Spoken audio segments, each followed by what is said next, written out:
오늘 아침에 우리에게 주시는 하나님의 은혜 말씀은 시편 6편의 말씀입니다. 시편 6편 1절에서 10절의 말씀입니다. 다 같이 읽겠습니다. 여호와여, 주의 분노로 나를 책망하지 마시오며 주의 진노로 나를 징계하지 마옵소서. 여호와여, 내가 수척하였사오니 내게 은혜를 베푸소서. 여호와여, 나의 뼈가 떨리오니 나를 고치소서. 나의 영혼도 매우 떨리나이다. 여호와여, 어느 때까지니이까? 여호와여, 돌아와 나의 영혼을 건지시며 주의 사랑으로 나를 구원하소서. 사망 중에서는 주를 기억하는 일이 없사오니 수월에서 주께 감사할 자 누구리이까? 내가 탄식함으로 피곤하여 밤마다 눈물로 내 침상을 띄우며 내 요를 적시나이다. 내 눈이 근심으로 말미암아 쇠하며 내 모든 대적으로 말미암아 어두워졌나이다. 악을 행하는 너희는 다 나를 떠나라. 여호와께서 내 울음소리를 들으셨도다. 여호와께서 내 간구를 들으셨으며 여호와께서 내 기도를 받으시리로다. 내 모든 원수들이 부끄러움을 당하고 심히 떨미어 갑자기 부끄러워 물러가도다. 아멘. 하나님의 말씀입니다. 혹시 제임스 형제 지금 트랜슬레이션 가지고 있나요? 송 목사님, 좀 오셨으니까 좀 주시고, 송 목사님 했던 강대진 원생 되셨던 좀 통역하시면 좋을 것 같은데요. 네. 예, 부목사는 담임 목사가 코끼리를 냉장고에 넣으라 그러면 듣는데 갑자기 통역하라고. 네. 예, 기왕에 오셨으니까 좀 할 수 있는 건 좀 해서 도움을 좀 드리면 좋겠습니다. 네. 시편 6편 말씀 보신 대로 탄원시입니다. 예, 개인의 탄원시라고 할 수 있습니다. 그런데 시편 6편 말씀은 특별히 심신이 병든 사람이 하나님의 치유를 바라는 그와 같은 탄원시입니다. 이런 크고 작은 질병 가운데 우리 항상 노출되어 있고 가까운 친척 가운데 위중한 병 가운데 계신 분들 아마 분명히 계실 거라고 생각됩니다. 그리고 성도들 가운데도 저희가 알고 계신 분들도 있고 본인이 이렇게 밝히기를 원치 않으신 분도 계십니다. 지금 암으로 투병하신 분도 여럿 계십니다. 저희가 오늘 시편 말씀을 통해서 특별히 우리가 중보하며 기도할 때 우리가 어떻게 질병에 있는 이들을 위해서 기도할지 우리가 좀 깊이 생각하면서 오늘 시편 말씀을 겸손하게 대할 수 있으면 좋겠습니다. 그리고 후에 이 시편이 질병의 치료를 위한 시에서 이 시편이 참회의 기도로 쓰이게 됩니다. 특별히 오늘 시편 6편 말씀과 시편 32편, 시편 38편, 시편 51편, 시편 102편, 시편 130편, 시편 143편, 이것은 시편에서 가장 탁월한 참회의 기도입니다. 그래서 5세기에 들어가게 되면 교회는 사순절 기간에 참회의 기도로 이 시편 6편을 포함한 말씀드린 시편들을 교회 예배에 사용했던 것입니다. 시편 6편은 세 부분으로 나누어질 수 있습니다. 1편 1절에서부터 3절을 보게 되면 여호와여, 여호와여라고 계속 지속적으로 부르짖으며 고뇌에 찬 부르짖음이 기록되어 있습니다. 그리고 4절부터 7절은 그 고통으로부터 구원해 주실 것을 간구하고 있고, 그리고 8절에서 10절은 기도 응답의 확신으로 끝이 나고 있습니다. 탄원시를 보게 되면 이와 같은 부르짖음으로 시작돼서 확신으로 끝이 나게 되는 것입니다. 1절 3절을 보게 되면 2절 말씀을 한번 보시죠. 나의 뼈가 떨리오니 라고 말하면서 뼈가 떨릴 만큼 아픈 육체적 상태를 표현하고 있다, 이렇게 볼 수 있고요. 3절을 보게 되면 나의 영혼도 매우 떨리나이다 라고 말하면서 이 떨림이 단지 이 뼈에만 국한되는 것이 아니라 영혼도 떨린다라고 말하면서 영혼에도 심각한 그 같은 질고가 있다, 이렇게 말하고 있는 것이죠. 그래서 이게 몸과 마음이 사실은 따로 노는 게 아니라 몸과 마음이 같이 움직이는 것이죠. 뼈가 떨리면 영혼도 떨리게 되고 영혼이 떨리게 되면 뼈도 떨리게 되는 것이죠. 매우 극심한 심신의 어떤 질병의 상태를 말하고 있는 것입니다. 그런데 시편 기자는 이와 같이 그 몸과 마음의 극도로 어려운 그런 아픔을 이야기하기 전에 먼저 1절을 보시게 되면 여호와여 주의 분노로 나를 책망하지 마시오며 주의 진노로 나를 징계하지 마옵소서라고 먼저 자신의 상태를 설명하기 전에 하나님 앞에 탄원하고 있습니다. 그러면 여기에서 우리가 생각해야 될 것이 하나 있습니다. 그러면 시편 기자는 이와 같은 자기의 병든 상태가 하나님의 분노와 하나님의 진노의 결과라고 이해하고 있는 것입니까? 죄와 질병 혹은 질병과 하나님의 진노와의 관계, 이건 신학적으로 중요한 과제라고 할 수 있습니다. 우리는 일반화의 오류에 빠지게 되면 안 됩니다.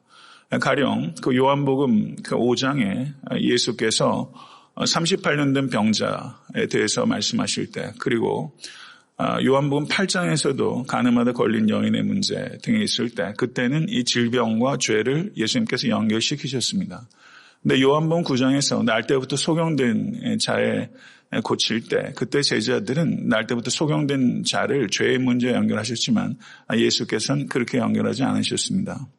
이렇게 죄와 질병과의 관계를 이렇게 일반화시켜서 연결시키는 것은 무리고, 그때 상황에 따라서 분별로 이렇게 판단해야 될 것입니다. 그렇다면 하나님께서 시편 기자가 하나님의 분노와 진노로 징계하지 말아달라는 탄원은 어떻게 이해할 수 있을까? 이것은 본문을 보게 되면 그 죄와 그리고 하나님의 용서에 대한 명확한 언급이 없습니다. 한번 살펴보시게 되면 죄와 용서에 대한 그런 언급이 없어요. 죄에 대한 고백이나 아니면 용서해달라는 그런 명확한 명시적인 언급은 없다는 것입니다. 그러면 시편 기자는 부지불식간에 자기가 행한 범죄로 인해서 자기가 이와 같은 질병에 빠졌을 수 있기 때문에 부지불식간에 범한 죄에 대한 하나님의 분노와 진노를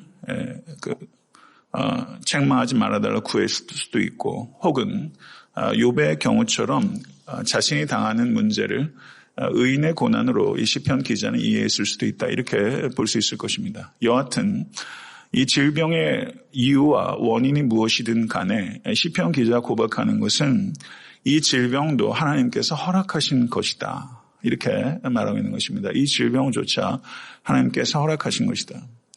그러면 질병도 하나님께서 허락하신 것이다라는 것을 우리가 어떻게 이해해야 하겠습니까? 과학과 의학이 현대사회는 극도로 발달했습니다. 그러니까 질병을 하나님께서 허락하셨다라는 것을 현대사회의 현대인들이 이걸 어떻게 이해해야 될까? 이건 고대사회의 사람들이 이해했던 것과는 분명히 차이가 있을 것입니다. 좀 더 범위를 넓혀 생각한다면 우리에게 닥친 질병 혹은 고통의 문제를 우리가 어떻게 이해해야 하는가라는 문제입니다.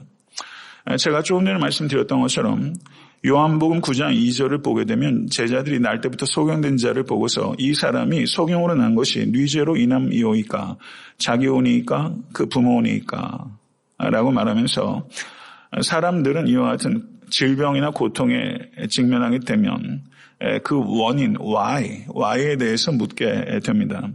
근데 제자들은 이 날 때부터 소경됨의 원인을 죄라고 이미 전제를 가지고 있는 것입니다. 다만 그 죄가 자기 때문입니까? 아니면 그 부모 때문입니까? 라고 질문하고 있는 것이죠. 그래서 유대교는 질병과 고통을 죄의 결과다라고 생각하는 것이 아주 뿌리 깊게 있었습니다. 그리고 특별히 이 소경이라는 것은 하나님의 징벌이다라는 것이 신학적으로 유대교의 광범위하게 퍼져 있는 상황이었습니다. 그런데 예수님께서 뭐라고 말씀하셨냐면, 이렇게 잘 아시는 대로 이 사람이나 그 부모가 죄를 범한 것이 아니다. 그에게서 하나님의 하시는 일을 나타내고자 하십니다. 이렇게 대답하셨습니다. 그러면 이 말씀을 어떻게 이해해야 합니까? 소경됨의 원인을 묻는 제자들에게 예수께서는 소경됨의 목적으로 대답하신 것입니다. 소경됨의 원인을 묻는 제자들에게 소경됨의 목적을 말씀하신 것입니다. 성도 여러분, 그 삶은 신비로운 것입니다.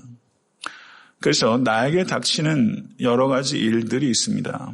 그것이 육체적인 질병이든 아니면 실패든 파산이든 아니면 여한 어떤 고난, 예기치 못한, 마치 욥기에서 이해하는 것처럼 작은 배를 타고 있는데 큰 고래가 솟구쳐가지고 내려치는 것처럼 예기치 않는 삶의 변수들이 있습니다. 신비로운 일들이 많습니다. 그런데 하나님의 신비 가운데 맡길 수밖에 없는 수수께끼 같이 불확실하고 모호한 일이 인생에 많이 있다라는 것을 우리는 받아들여야 되는 것입니다. 욥도 계속 하나님께 질문을 던졌습니다. 그런데 욥에서 하나님께서 대답하신 것이 욥기 제일 마지막 부분에 있고 욥기 42장에서는 욥이 비로소 깨닫습니다. 그런데 욥기의 그 내용은 욥이 자신의 질문을 하나님께서 그 질문에 대한 명확한 대답을 주셨기 때문이 아닙니다. 선명한 대답을 욥이 얻지 못했습니다. 그런데 욥은 지혜롭고 능력 있고 공의로우신 하나님을 새롭게 만났습니다. 무슨 말인 거 아니? 욥이 자신의 문제를 극복할 수 있었던 것은 자신의 질문에 대한 대답을 얻어서가 아니라 하나님을 새롭게 만났기 때문에 그 자신의 문제들을 볼 수 있는 관점이 열린 것입니다. 고난의 해결이 아니라 하나님과의 만남을 통해서 그 고난을 새롭게 받아들일 수 있는 관점이 열린 것입니다. 성도 여러분, 우리가 살아가면서 나에게 닥친 그 일들에 대해서 우리는 질문을 하게 됩니다. 이 질문의 과정은 이건 불가피한 것입니다. 그런데 닥친 여러 가지 일들에 대해서 원인을 우리가 이해할 수 있는 부분도 있는가 하면 어떤 부분들은 여전히 불확실하고 모호한 가운데 남아 있습니다.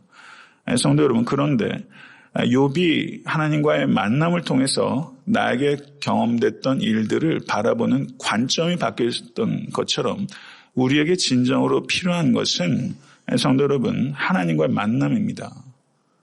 하나님과의 깊은 만남이 여러분과 저에게 있을 수 있게 되기를 바라고 모호한 상태로 남아있는 것은 그 상태로 하나님의 신비 가운데 또 하나님의 섭리 가운데 남겨두시고 I am okay.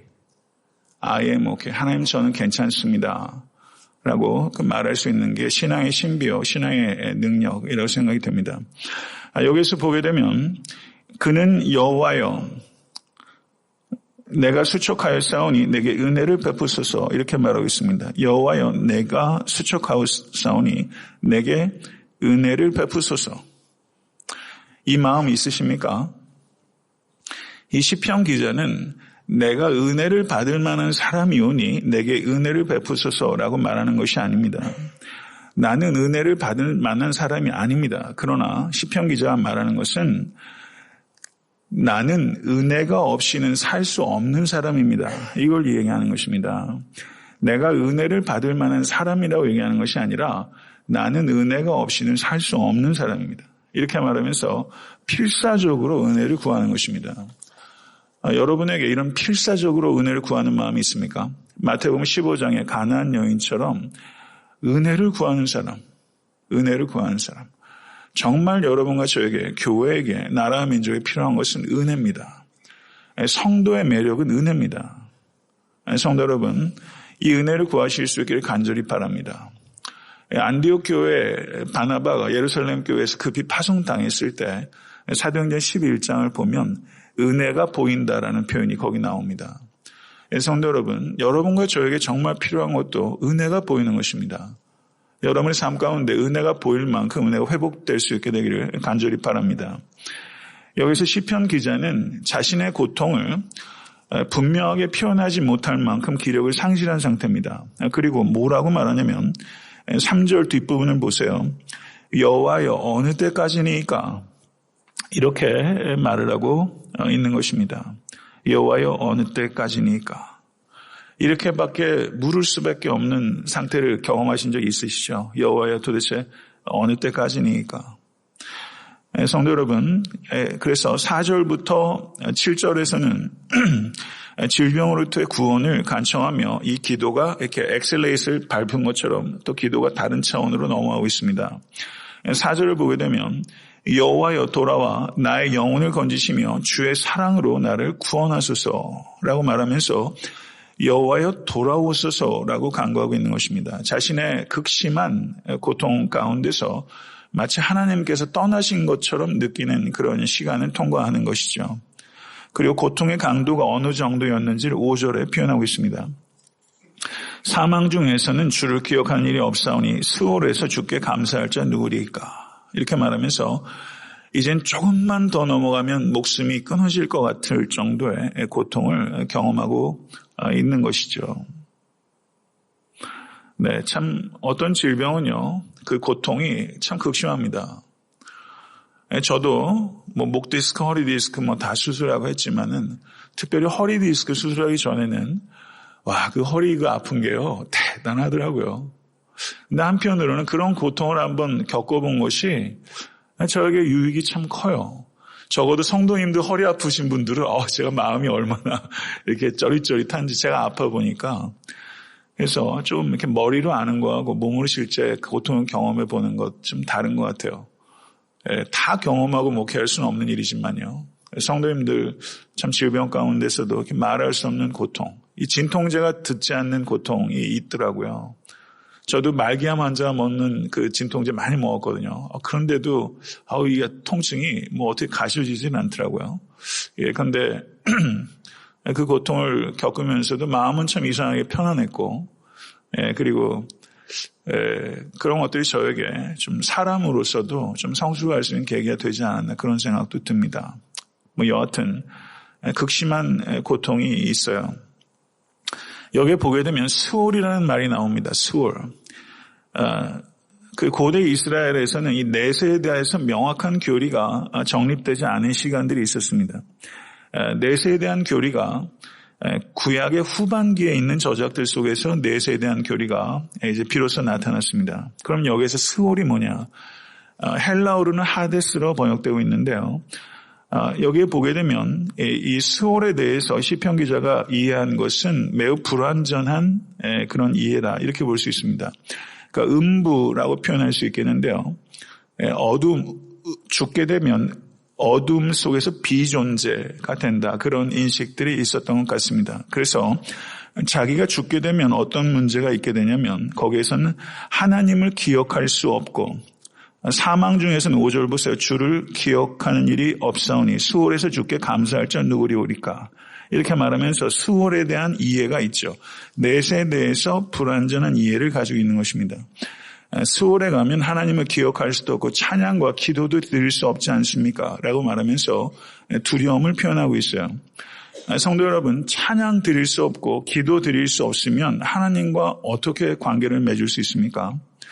찬양과 기도를 잃어버리면 하나님을 잃어버리는 것입니다. 그것을 시편 기자가 말하는 거예요. 그러니까 이 시편 기자는 죽음 자체가 두려운 게 아니에요. 찬양과 기도를 잃어버려서 하나님을 잃어버리는 게 두려운 거예요. 간단히 말씀드리면 이 스올에 대한 내세에 대해서는 이 시편 기자가 이 당시에는 충분하지 못한 이해를 가지고 있지만 우리가 여기에서 배워야 되는 이 시편 기자의 마음은요. 하나님을 잃어버리고 싶지 않은 간절한 마음이에요. 찬양과 기도를 잃어버리고 싶지 않은 간절한 마음이에요. 성도 여러분, 찬양 드리고 기도 드릴 수 있다는 것이 그것 자체가 얼마나 귀한지 우린 정말 깨닫고 있습니까? 내가 찬양과 기도를 통해서 어떤 것들을 얻거나 해결하려는 것이 아니라 찬양과 기도를 드릴 수 있다는 것 자체가 우리에게 참 감격인 것이죠. 이 기쁨과 감격이 여러분에게 있으실 수 있기를 간절히 바랍니다. 제가 설교 가운데 가끔 얘기하지만 제가 유학 오기 전에 한국에서 시간이 조금 있으니까요. 제 모교회 말고 이런저런 교회들을 좀 방문하면서 예배를 드렸어요. 배울 겸 말이죠. 목사님들 어떻게 예배를 인도하시는지, 교회 분위기는 어떤지 하면서. 근데 제 개인적으로 제가 존경하는 목회자 중에 한 분이 홍정길 목사님이세요. 근데 홍정길 목사님 이렇게 뵈면 참 눌변이다 이런 생각 듭니다. 그런데 참 목사님이 인격적으로 훌륭하시다 이런 생각이 들었는데요. 그 삼성병원 바로 앞에 거기 미랄교회라고 그 장애 이후들이 많은 그런 교회입니다. 그런데 제가 저쪽 뒤쪽에서 예배드리고 있었는데 앞에 그 농아라고 표현해야 됩니까? 이게 말을 못하시는 장애를 가지고 계신 분들이 있는데 목사님이 설교를 시작하시면서 저분들이 얼마나 입술로 찬양하고 싶겠냐고 그런 얘기를 하면서 천국에서는 다 주를 높이며 찬양하실 수 있게 될 거라고 그런 이야기를 하시더라고요.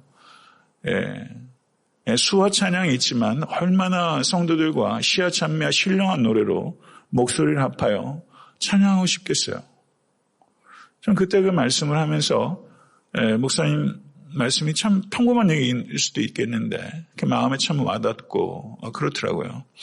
성도 여러분, 우리가 입술로 찬양할 수 있다는 거, 언젠간 기력이 또 떨어져 입술로 찬양하지 못할 시점도 올 수도 있지 않겠어요. 찬양할 수 있을 때, 기도할 수 있을 때 찬양하고 기도할 수 있다는 거, 이것 좀 귀하게 여기면서 우리가 찬양 드리면 좋겠습니다. 제가 고든 코넬이라는 학교에서 저 공부를 했었는데 학교 듀웨인 게렛이라는 좋은 구약학자가 있었습니다.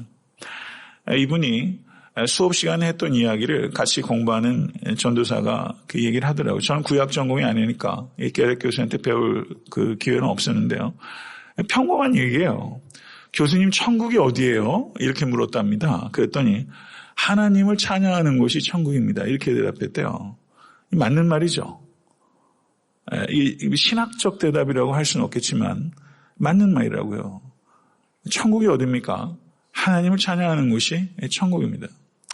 푸른 초장과 쉴만한 물가에서도 찬양이 없으면 사실은 지옥이고요. 사망의 음침한 골짜기에서도 찬양이 있으면 사실은 천국이에요. 여러분과 저의 삶의 찬양과 기도가 항상 회복될 수 있기를 바랍니다. 감옥에 갇혀 있었을 때도 사도 바울은 찬양하고 기도했어요. 찬양과 기도를 빼앗아갈 수는 없어요. 감옥에 갇혔어도. 우리가 삶의 형편들이 성도 여러분 내 영혼이 떨리나이다 라고 말할 수 없는 삶의 형편들이 지금 혹시 계신다 할지라도 찬양과 기도가 여러분과 저에게 항상 충만할 수 있게 되기를 간절히 바랍니다. 그래서 저는 제가 좋아하는 찬양들이 좀 몇 군데가 있는데 내 영혼이 은총 입어 이 찬양이 가사가 이걸 어떻게 이렇게 썼을까. 이건 글재주 가지고 쓰는 글이 아니에요. 내 영혼이 은총 입어 가사 한번 조금 이따 이제 설교 끝난 다음에 이 찬양을 좀 할 생각인데요. 내 영혼이 은총 입어 중한재짐 벗고오니 슬픔만이 이 세상도 천국으로 화하도다. 2절 가사는 높은 산이 거친들이 초막이나 궁궐이나 내 주 예수 모신 것이 그 어디나 하늘나라. 초막에 살고 계세요. 궁궐에 살고 계세요. 천국에 사실 수 있게 되기를 바랍니다. 8절 10절을 보게 되면 기도응답의 확신을 기록하고 있어요. 악을 행하는 너희는 다 나를 떠나라. 여호와께서 내 울음소리를 들으셨도다. 악을 행하는 자들이 이 시편 기자에게 질병을 직접적으로 가져온 존재는 아닌데 이 시편 기자가 질병으로 고통당하는 것을 즐거워하고 이용하는 사람들이 있어요. 누군가의 아픔을 이렇게 그렇게 하는 악한 인간들이 있습니다. 그런데 8절 후반절을 보게 되면 여호와께서 내 울음소리를 들으셨도다. 9절을 보셔도 여호와께서 내 간구를 들으셨으며 여호와께서 내 그 기도를 받으시리로다 라고 말하면서 이 같은 확신을 대적자들에게 선포하고 있습니다. 그리고 10절을 보게 되면 내 모든 원수들이 부끄러움을 당하고 심히 떨며 갑자기 부끄러움 물러가리로다. 이렇게 말하고 있습니다. 2절에서 이 시편 기자가 나의 뼈가 떨리오니라고 탄식했는데 이제는 10절을 보니까 누가 떨게 돼요? 적들이 심히 떨게 될 것이다. 적들이 심히 떨게 될 것이다. 이렇게 말을 하고 있고 기도를 시작할 때 여호와여 돌아와 나의 영혼을 건지시며 라고 말했습니다. 여호와여 돌아와 나의 영혼을 건지시며 라고 간청했는데 10절에 보게 되면 모든 원수들이 부끄러워 돌아가게 될 것이다. 이렇게 말을 하고 있는 것입니다. 성도 여러분, 기도를 시작할 때는 많은 경우에 탄식으로 시작합니다. 그런데 기도의 언어가 계속 하나님과의 관계 속에서 이렇게 튜닝이 되죠. 기도가 기도하자마자 하나님과 탁 튜닝이 되는 게 아니라 이 단파 방송 맞추는 것처럼 라디오를 계속 맞추는 것처럼 이 튜닝하는 시간들이 누구에게나 있어요. 근데 기도의 시간이 확보가 될 필요가 있는 겁니다. 그럼 튜닝이 돼서 하나님과 탁 이렇게 주파수가 맞아서 소통이 되게 되면 탄식으로 시작됐던 기도가 확신으로 끝이 나게 됩니다. 탄식으로 시작했던 기도가 확신으로 끝이 나게 되는 거예요. 말씀을 맺겠습니다. 구약에서 질병을 이야기하는 언어, 질병과 치유의 언어는 병든 사회의 회복을 의미하는 은유적인 표현으로 이렇게 사용이 됩니다. 병든 사회, 병든 가정, 병든 나라, 민족이 있지 않습니까? 이 질병의 상황과 치유에 대한 강구는 이와 같이 확장이 돼서 병든 가정과 나라와 민족을 위한 병든 사회를 치유를 위한 강구로 확장이 되는 것이죠. 오늘 기도 가운데도 말씀하셨지만 주중에 한국에 큰 변화가 있었습니다. 이 일로 인해서 한국 사회도 극도로 양분됐을 뿐만 아니라 이민 사회도 양분됐습니다. 교회 여러 지체들도 각각 이 문제를 바라보는 첨예한 관점들이 있을 것입니다. 목장에서 이 탄핵 얘기하지 마세요. 갑론을박하실 필요 없습니다. 목장에서 해야 될 일들은 그 같은 일들에 대한 정치적인 입장을 밝히는 것이 아니라 그 일을 위해서 기도하는 일입니다. 한국이 분열의 병으로 시달리고 있습니다. 그리고 한민족은 분단의 병에 시달리고 있어요. 이 분열과 분단의 이 질병이 너무나 심각합니다. 이 일 때문에 지불하는 사회적 비용이 얼마나 많은지 몰라요. 실제 돈은 얼마나 갖다 붓고 있으며 얼마나 심각한 문제들을 겪고 있습니까? 그런데 나라와 민족을 위해서 기도하면은요, 참 마음에 와닿지 않아요. 마음에 와 닿으세요? 마음에 와닿지 않으니까 나라와 민족을 위해서 기도해야 되는데 당위성은 있는데 기도가 잘 안 돼요. 왜 그럴까요? 저는 그것이 좀 정상적이라고 생각이 돼요. 정상적이다. 그럼 그 문제를 우리가 어떻게 극복해야 되는가 하는 부분이 있죠.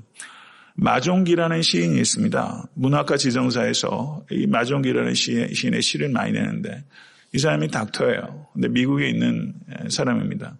근데 미국에 있는 의사가 시를 계속 써내면서 한국에 출판을 하는데 우리가 몸은 조후에서 떠나 있지만 우리가 한국 사회와 민족을 객관적인 시각에서 바라볼 수 있는 새로운 그런 관점들을 좀 가질 수 있다고 생각하고요. 나라와 민족을 위해서 기도할 때 냉랭한 마음으로 기도하지만 냉랭해서 기도하지 못한다기보다는 기도하지 않아서 냉랭할 수 있다는 것을 좀 생각하면서 우리가 오늘 특별히 나라와 민족을 위해서 기도하면서 냉랭한 마음에 온기가 돌고 열정이 생길 만큼 나라 민족을 위해서 오늘뿐만 아니라 삶의 자리에서 관심을 가지고 기도할 수 있는 여러분과 제만테가 되면 좋겠습니다. 감동이 없어서 기도할 수 없다가 아니라 감동이 생길 때까지 기도하는 쪽으로 우리가 마음을 바꾸고 해서 기도가 하나님의 능력이 임하는 통로인 것을 믿으십니까? 그를 위해서 오늘 특별히 기도하실 때 병든 몸을 위해서 기도하시고 병든 교회 지체를 위해서 기도하시고 병든 교회, 특별히 병든 나라와 민족의 치유와 회복을 위해서 기도하실 수 있는 여러분과 제가 됐으면 참 좋겠습니다. 주님 가르치신 기도로 예배를 마치겠습니다.